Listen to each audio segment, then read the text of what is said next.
अस्सलाम वालेकुम। अब हम नेक्स्ट टॉपिक करते हैं from the conjunctiva chapter which is pterygium. Pterygium की सबसे पहले आपको डेफिनेशन आनी चाहिए कि it is a degenerative condition of the conjunctiva. इसमें क्या होता है कि कंजक्टिवा की डीजेनरेशन हो जाती है।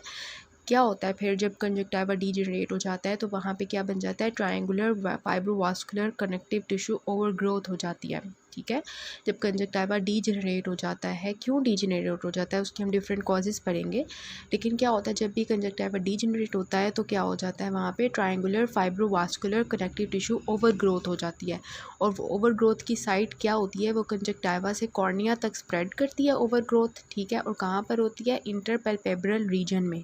ठीक है, इंटरपैल्पेब्रल रीजन मींस के अपर और लोअर जो हमारे पैल्पेब्रल कंजक्टिवा होते हैं उन दोनों के दरमियान में क्या होता है, कंजक्टिवा से लेके कॉर्निया तक एक ओवर ग्रोथ बन जाती है। और वो ओवर ग्रोथ कौन सी होती है, फाइब्रोवास्कुलर इन नेचर होती है।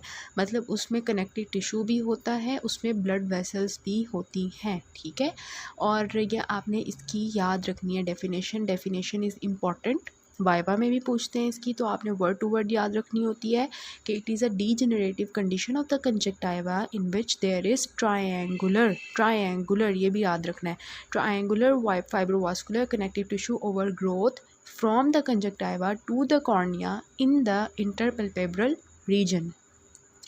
और इसमें इलास्टोटिक डीजेनरेटिव कंडीशन आपने लिखना है। इलास्टोटिक रिप्रेजेंट्स के यहाँ पे इलास्टिक डीजनरेशन होगी, मतलब इलास्टिक टिश्यू ओवर ग्रोथ हो जाएगी। ठीक है, इलास्टिक वहाँ पे डीजनरेशन होगी। अब आपको ये पिक्चर देख के समझ आएगी कि टेरिजियम की दरअसल जो हमने डेफिनेशन पढ़ी है वो क्या है। ठीक है, ये आपको नज़र आ रही है, ट्रायंगुलर ग्रोथ है।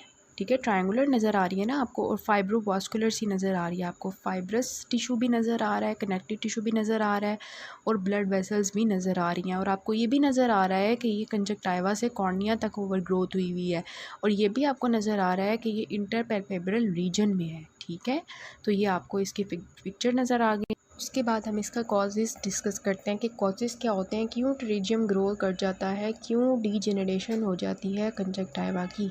ठीक है, तो इसमें जो कॉजेज़ होते हैं वो आपकी है ड्राई एटमॉस्फेयर। ठीक है, कि क्या होता है कि जो हमारी टीयर फिल्म होती है इंटरपैल्पेब्रल रीजन में, जो टीयर फिल्म होती है वो ड्राई हो जाती है। क्यों ड्राई हो जाती है, ऐसी जगहों पर जब ऐसे लोग जो ऐसी जगहों पर रहते हैं जहाँ पे बहुत ज़्यादा सैंड होती है और वो बहुत सनी एटमॉस्फेयर होता है। लाइक पाकिस्तान की अगर बात करें तो जो डेज़र्ट्स वाले एरियाज़ होते हैं, या बलूचिस्तान वाला जो एरिया है, और अगर सऊदी अरेबिया की बात करें तो सऊदी अरेबिया में इस तरह के बहुत ज़्यादा केसेस होते हैं टेरिजियम के, बिकॉज़ वो एरिया कैसा है, वहाँ पे वो डेजर्टेड एरिया है। ठीक है, और वहाँ पे सैंड बहुत ज़्यादा है, और वहाँ पे सनी क्लाइमेट होता है। That's why pterygium is very common there. ठीक है, तो इसमें क्या होता है, कॉजेज़ इसके क्या होते हैं कि हमारी जो टीयर फिल्म होती है इंटरपैल्पेब्रल रीजन में वो ड्राई हो जाती है। इसके अलावा एक्सपोजर टू यूवी लाइट, जो यूवी लाइट होती है ना, सनलाइट एक्सपोजर, जो लोग ज़्यादा सनलाइट के नीचे काम करते हैं उनकी भी क्या होती है, वो वाली जो डैमेज हो जाती है, कंजक्टिवा डीजनरेट होना शुरू हो जाती है। ठीक है, फॉर एग्ज़ाम्पल इसमें आपकी जो सिनेरियो अगर बने तो वो ऐसा इंसान होगा जो कि फार्मर होगा। ठीक है, विलेजेस में फार्मर होगा, वहाँ पे वो पूरा दिन काम करता रहता है किसान। ठीक है, तो क्या होता है, सनलाइट के अंदर उसकी जो कंजक्टिवा होती है वो यूवी लाइट से डीजनरेट कर जाती है। तो ये इसका जो है कॉज होता है। Here is the picture showing you that there is sunlight. ठीक है, sunlight exposure, for example farmers.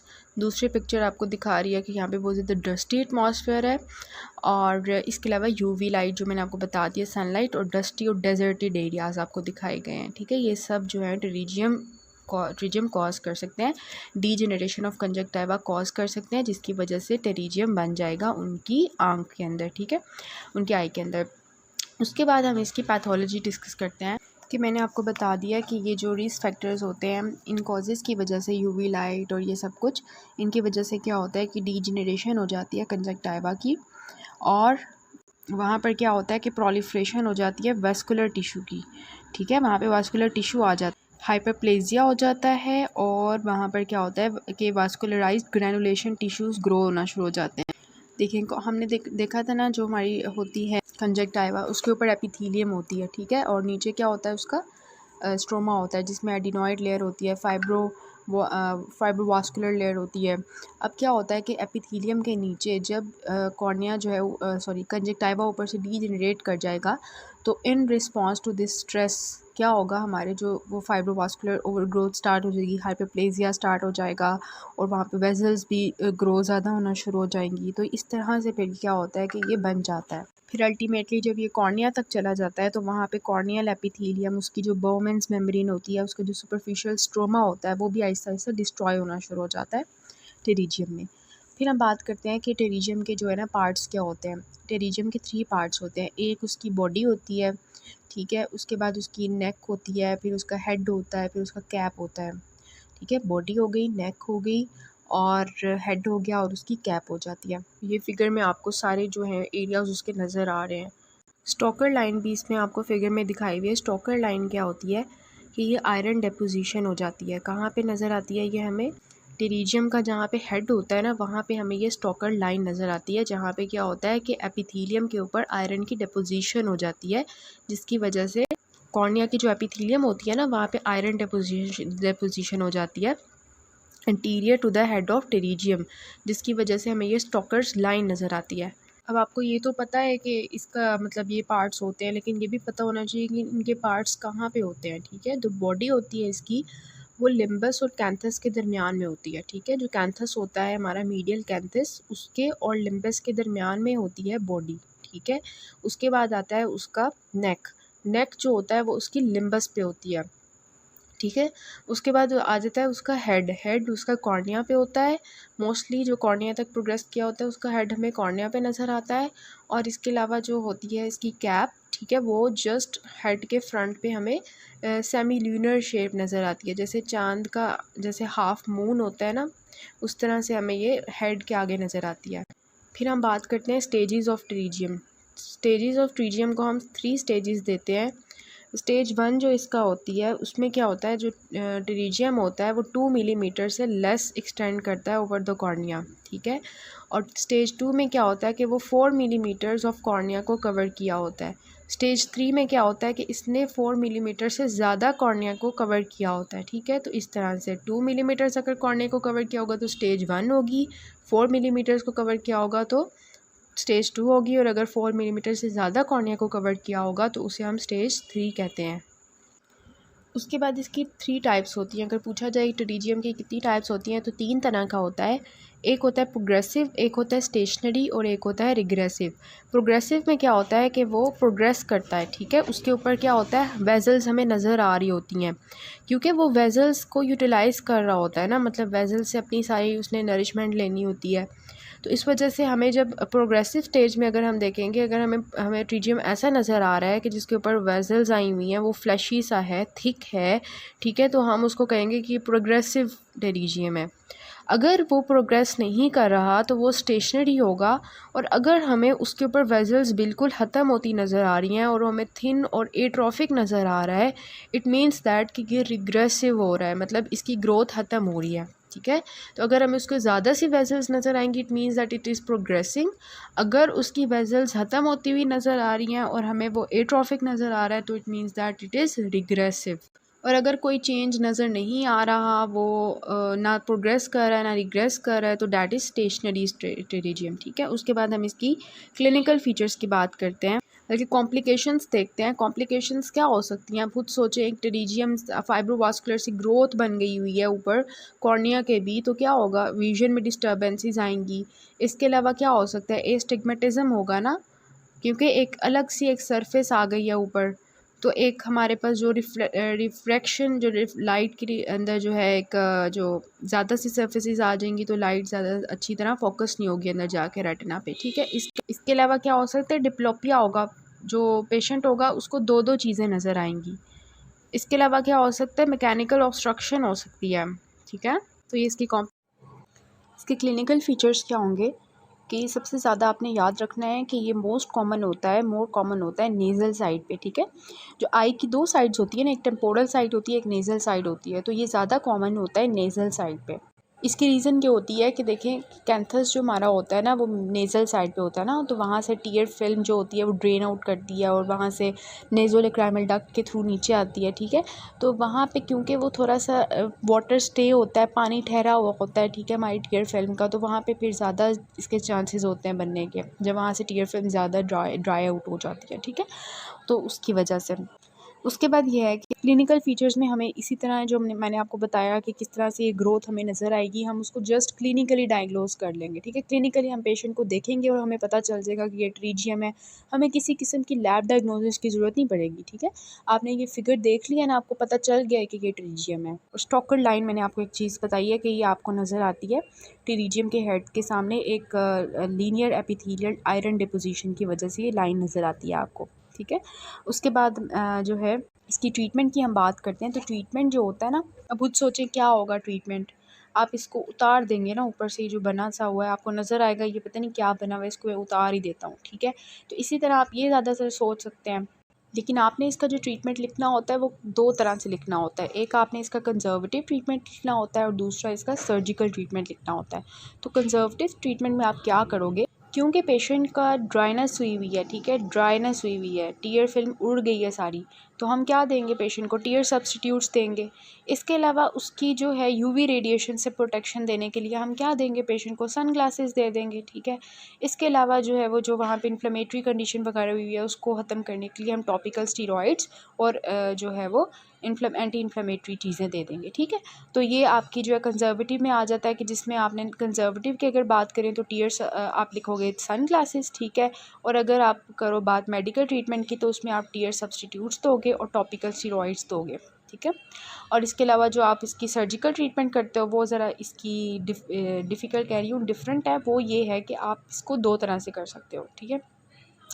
एक तो ये होता है कि जब पेशेंट ग्रेड 1 में होता है ना, ग्रेड 1 क्या होता है कि जब 2 मिलीमीटर्स तक कॉर्निया कवर हुआ होता है, तो वो पेशेंट कहता है कि ये अजीब ही लग रहा है मेरी आँख के सामने, तो इसको उतार दें, ठीक है। तो कॉस्मेटिक रीजंस की वजह से वो उतरवाता है इसको, वरना इसकी इतनी ज़रूरत नहीं होती ग्रेड 1 में, क्योंकि कॉर्निया इतना कवर्ड ही नहीं है।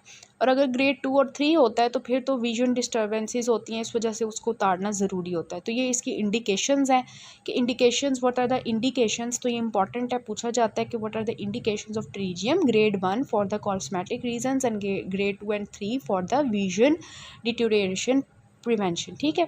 उसके बाद हम प्रोसीजर्स लिखेंगे कि प्रोसीजर्स इसमें कौन कौन से होते हैं। तो हम सिंपल एक्सीजन कर सकते हैं कि हम सिंपली उस जो वो बना सा हुआ है उस सारा ये जो फाइब्रोवास्कुलर ग्रोथ हुई हुई है, ट्रीजियम बना हुआ है, इसको हम सिंपली एक्साइज कर दें, ठीक है। और बेयर स्क्लेरा, नीचे हाली से क्लेरा रह जाए, ऊपर से खुद सोचे वो डिजेनरेटिव कंजक्टिवा हमने उतार दिया तो नीचे स्क्लेरा ही रह जाएगा ना, तो बेयर स्क्लेरा टेक्निक हम इसको कहते हैं। और दूसरी होती है कि सिंपल कंजक्टिवल फ्लैप एक्सीजन कर दें, कि हम क्या करें कि इसमें क्या करते हैं हम कि हम जब एक्सीजन करते हैं ना तो ऊपर हम कंजक्टिवल फ्लैप लगा देते हैं, ठीक है। पेशेंट का अपना ही ऑटोग्राफ लगा देते हैं ताकि वो रिकरेंस के चांसेस ना हो, क्योंकि रिकरेंस के चांसेस इसमें बहुत ज़्यादा होते हैं। तो इस वजह से हम क्या करते हैं, हम कोशिश करते हैं कि पेशेंट की वो जो ऊपर है ना कंजक्टिवा का फ्लैप लगा दें ताकि वो प्रॉब्लम ना हो उसको। तो ये आपको प्रोसीजर मैं आपको थोड़ा सा दिखा देती हूँ। इसमें हमने क्या किया, सबसे पहले कि हमने उसके ऊपर से टेरिजियम को उतारा, ठीक है। और पेशेंट का जो कंजक्टिवल ग्राफ्ट है वो उतार के हमने उसको उस जगह पे लगा दिया ताकि वो ठीक हो जाए, जगह जो है वो कवर हो जाए, उसके अंदर प्रॉब्लम ना हो। और ये दोबारा से ग्रो कर जाता है, कंजक्टिवा जो हम उतारते हैं ना फ्लैप, ये रीग्रो हो जाता है, इसकी इतनी प्रॉब्लम नहीं होती, ठीक है।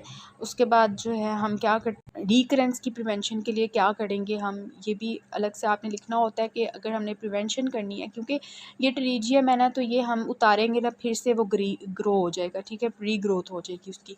तो इस वजह से हम क्या करते हैं कि 80% रिकरेंस रेट जो है वो होता है इसका, ठीक है।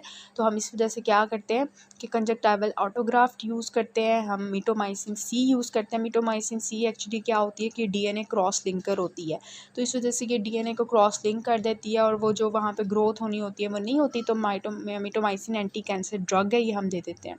इसके अलावा रेडिएशन देते हैं, हम रेडिएशंस देते हैं जब जो सर्जरी का फर्स्ट वीक होता है, सर्जरी के फर्स्ट वीक में हम क्या करते हैं रेडिएशंस देते हैं उसको, बीटा रेज देते हैं। इसके अलावा आर्गॉन लेज़र से हम वेजल्स डिस्ट्रॉय करते हैं क्योंकि वेजल से ही वो न्यूट्रिशन सारी ले रहा होता है और ग्रो हो रहा होता है, तो हम ऑर्गन लेज़र से उसको डिस्ट्रॉय कर देते हैं।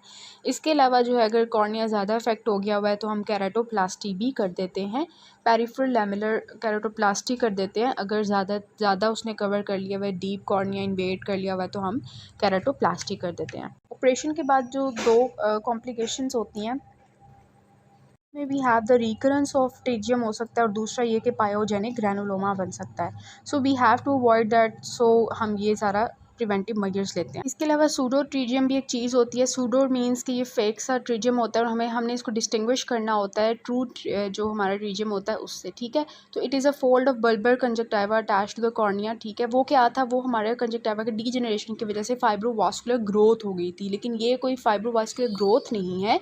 ये जस्ट क्या है कि बल्बर कंजक्टाइवा का एक फोल्ड सा बन जाता है कॉर्निया के साथ अटैच हुआ बल्बर कंजक्टाइवा कौन सा होता है, जो हमारे सामने वाली जो आई होती है, जो स्क्लेरा होती है, उसको कवर कर रही होती है, ठीक है।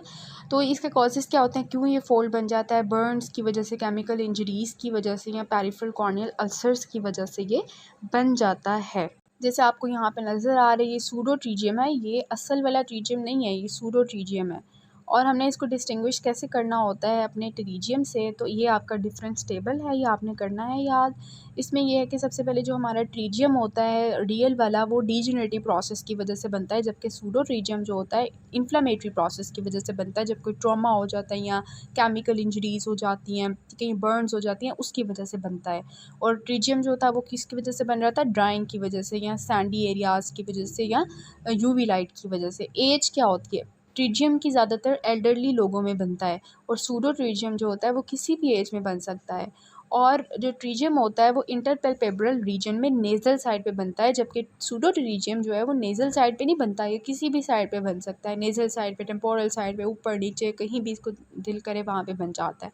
इसके अलावा टाइप्स की बात करें तो ट्रीजियम की हमने पढ़ी थी कि प्रोग्रेसिव होता है, रिग्रेसिव होता है, स्टेशनरी होता है, लेकिन सूडो ट्रीजियम जो है ऑलवेज स्टेशनरी होता है। ये ना ग्रो करता है ना रिग्रेस करता है, ये उधर ही रहता है, ठीक है। प्रोब टेस्ट की ये बहुत इंपॉर्टेंट है, इसमें सबसे इंपॉर्टेंट डिफरेंस इसका यही है जो पूछते हैं कि प्रोब टेस्ट। प्रोब ये होता है कि प्रोब हम पास कर सकते हैं सूडो ट्रीजियम के नीचे से, और जब हम पास करते हैं तो उसकी ब्लीडिंग नहीं होती, जबकि जो ट्रीजियम होता है उसके नीचे से हम प्रोब नहीं पास कर सकते क्योंकि वो बहुत थिक सी ग्रोथ होती है, ठीक है। तो इस वजह से इस तरह से हम डिफ्रेंशिएट करते हैं। ये आपको पिक्चर भी नज़र आ रही है, इसमें देखेंगे प्रोब हमने इजीली पास कर रहे हैं सूडो ट्रीजियम के नीचे से और कोई ब्लीडिंग नहीं हो रही, जबकि अगर यही प्रोब हम ट्रीजियम के नीचे से गुजारने की कोशिश करें तो वहाँ से ब्लीडिंग स्टार्ट हो जाती है, because that is the fibrovascular growth, ठीक है। तो ये आपने डिफरेंस याद रखना है। This is all about the ट्रीजियम।